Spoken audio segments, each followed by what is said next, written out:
Can you explain Wisconsin? Sure. Would you explain the real deal on Wisconsin?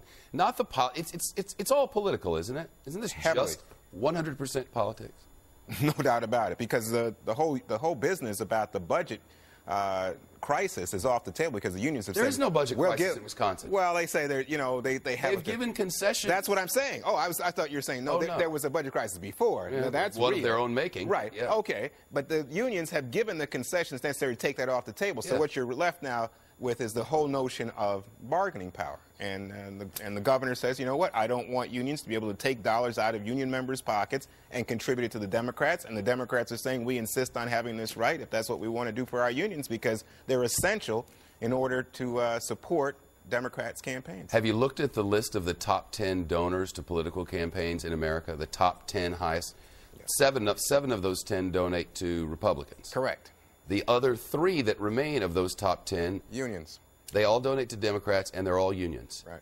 Bust the unions, it's over. Yeah, so you just told me the whole deal, buddy. That's the whole thing. That's the and whole this started when? It started with the Koch brothers, right? Yep. Koch brothers were organizing in the state. I'm not taking a side on this. I'm telling you what's going on.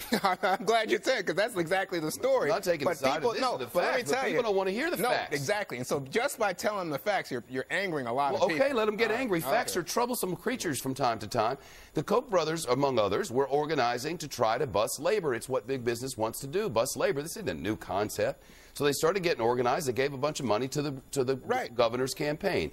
The governor's campaign is over. Now, away we go. We're going to try to bust this union up, and that's what they're doing. If you're against the unions, you're all for the governor. If you're for the union, this is political. Well, it's and political. Everybody in the middle. But let me argue with you just a second to say there is a real issue about the idea that you have public sector employees, and that's the largest sector oh, you're of right. unions That's in the country. It's an issue. Because private sector unionization now is down about 7%.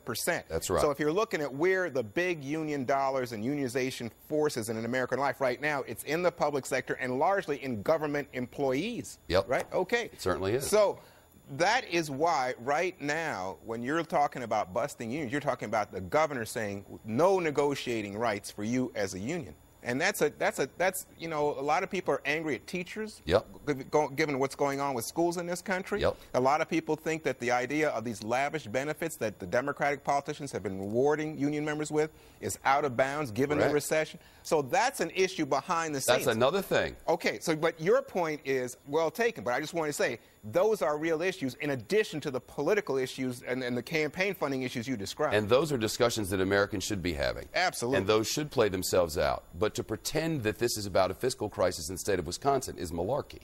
Oh, yeah. That's not what this is. Duck feathers. Duck feathers, Duck feathers. As you would like to there say. We go.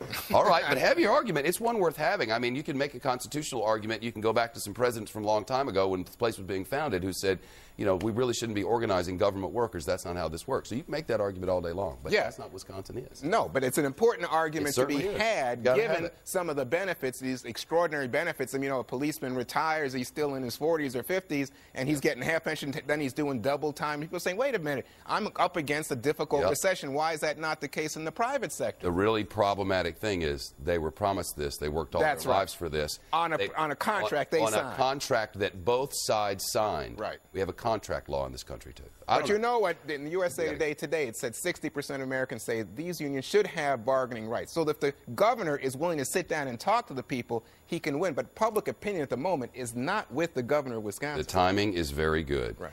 Sir, it's great to see you. Always, Chef. Nice to be in studio.